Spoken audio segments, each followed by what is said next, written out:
Hello, my name is Taryn Clark, and I'm a neurologist and I practice in Newport Beach, California.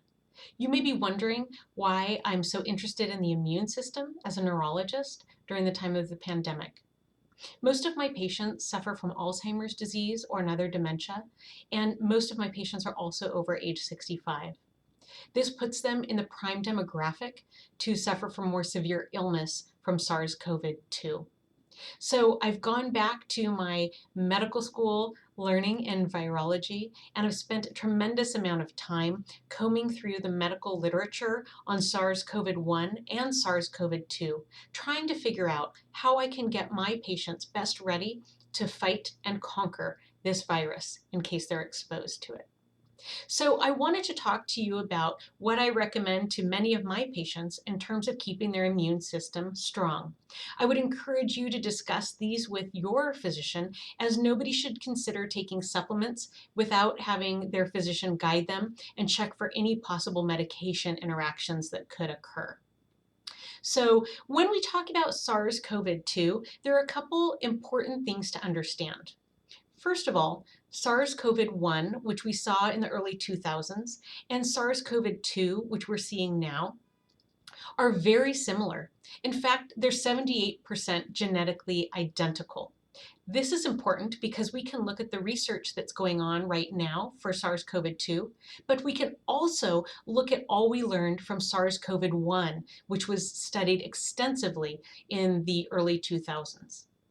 The second thing that's important to understand is that physicians really see SARS-CoV-2 resulting in two separate diseases. The first thing that SARS-CoV-2 results in is more typically thought of as a flu-like illness: fever, body aches, headaches, cough. And we usually conquer SARS-CoV-2 in that early viral illness stage. Children hardly see any symptoms at all. More than half of children have no symptoms of SARS-CoV-2 infection.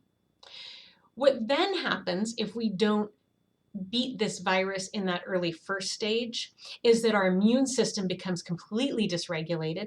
We have massive inflammation. This has been called cytokine storm. And then patients go on to have a second phase of the disease. That's more severe. It results in hospitalization, often in the ICU, and can lead to death. So it's imperative that we beat SARS-CoV-2 in that first stage where it's acting like a typical viral illness, and we don't ever get to that second stage, which is very difficult for physicians to treat. So it's important to address our immune system and be sure it's ready to fight in that first stage. So some of the things I recommend considering are, number one, quercetin. That's spelled Quercetin. Quercetin is a naturally occurring compound. It's in the flavonoid class of compounds, and it's found in fruits and vegetables such as onions, red grapes, and capers, among others. It can be purchased over the counter at health food stores and health food markets like Whole Foods and Sprouts. It can also be found online. Quercetin is a very interesting compound. The flavonoids were studied in SARS-CoV-1 and found to bind that virus and have effect, and they're currently being studied in SARS-CoV-2. In fact, if you go on clinicaltrials.gov, you will find that there are two studies currently enrolling at the time of this recording for quercetin and SARS-CoV-2. The way that quercetin works is twofold. There are two mechanisms of action. The first mechanism of action is when a virus comes into a human cell, it comes into a structure inside the cell called an endosome. I like to think of that as a trash bag within the cell. The hope is that our body will conquer it within that trash bag and dispose of it without letting the virus infect our cell any further. What quercetin does is it alkalinizes or makes more basic, changes the pH of that endosome. In doing so, it may be able to make the bonds of the virus fall apart, because this virus is an RNA virus, ribonucleic acid. So if we make the endosome very alkaline, very basic, it may disrupt those acid bonds and make it fall apart, which would render the virus incapable of further activity with our cells, and it would be disposed of. If by chance the endosome that the virus enters is not alkaline or basic enough to destroy the virus there, and the virus gets through the side of that trash bag, then the virus can take over the cell's mechanisms. The virus has to hijack the structures of the cell in order to reproduce itself. And so that's where the second mechanism of action comes in. Quercetin is what we call a zinc ionophore, a zinc lever. It pulls zinc into the cell. The reason that is so important is we know that zinc is very important in fighting viral infections. But if we just take zinc, we don't get very much of that zinc into our cells. It mostly stays outside of our cells in our body. So quercetin pulls zinc in, and then the zinc actually deactivates the enzyme that the virus needs to hijack to reproduce itself. So if it does that, then the virus can't reproduce itself, kill the cell, and then escape to infect other cells in the body and other people. So this two-stage mechanism of action is really important in fighting viruses. But the quercetin has to be in the system before the body gets exposed to the virus and before we get infected. So quercetin and zinc are two compounds that I recommend, and that is the reason why. The next supplement I usually recommend considering in the coronavirus pandemic is vitamin D. There are several reasons for that. One is when we look at the difference between children and elderly, because we see such a different response to this virus in those two groups, we also can look at things that are very different between those groups. Children is very rare for them to have vitamin D deficiency. When we look at seniors, and particularly the elderly, it's very common for them to have vitamin D deficiency. Two other groups that often have low vitamin D are African Americans and people who are overweight or obese. And being elderly, African American, and overweight or obese are all risk factors for more severe infection due to COVID. When researchers have looked at patients in the ICU with COVID compared to patients that remained outpatient and conquered the coronavirus in the first stage, they found an interesting thing. The vast majority of patients who ended up in the ICU with coronavirus had vitamin D deficiency, while the vast majority of patients who were able to conquer the coronavirus on their own without being hospitalized did not have vitamin D deficiency. They had normal vitamin D levels. So that's a very powerful difference to look at. There has been extensive research on vitamin D and viruses over the past several decades. The largest meta-analysis of all of these studies, which means researchers took all of the studies and pooled them into one study, found a couple interesting things. Having a normal vitamin D level made us less likely to have an infection with viruses.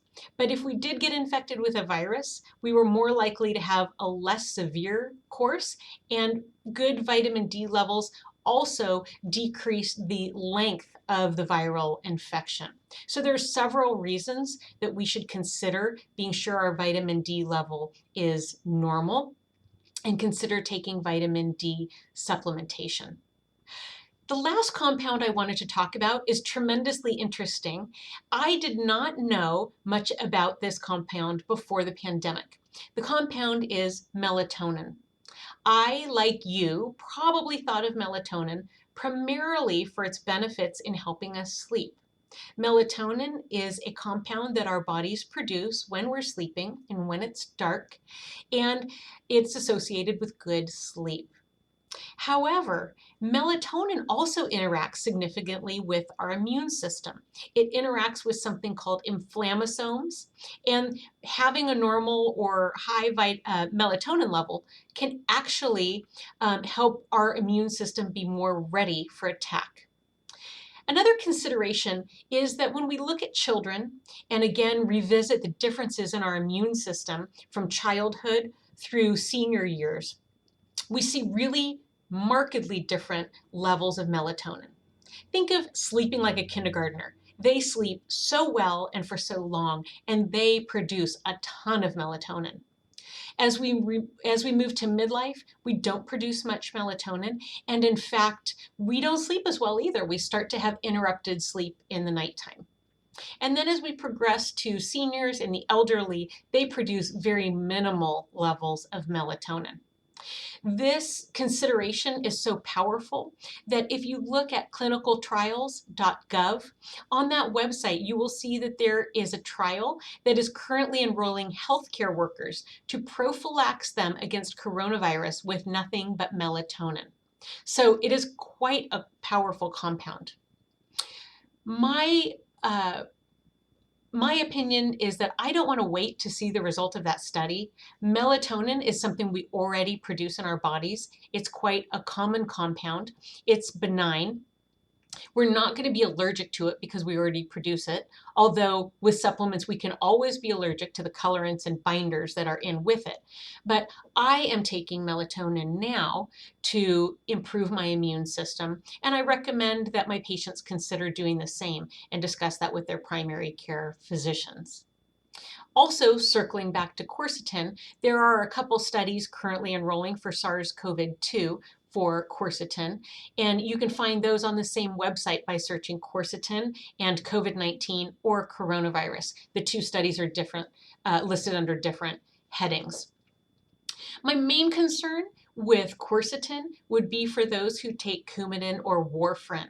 Quercetin can decrease how quickly our body burns through or metabolizes Coumadin, therefore making our Coumadin or warfarin more powerful. And so for people on Coumadin or warfarin, they absolutely must not take quercetin unless they first get that cleared by their primary care physician. And that may result in having to have more frequent pro times checked.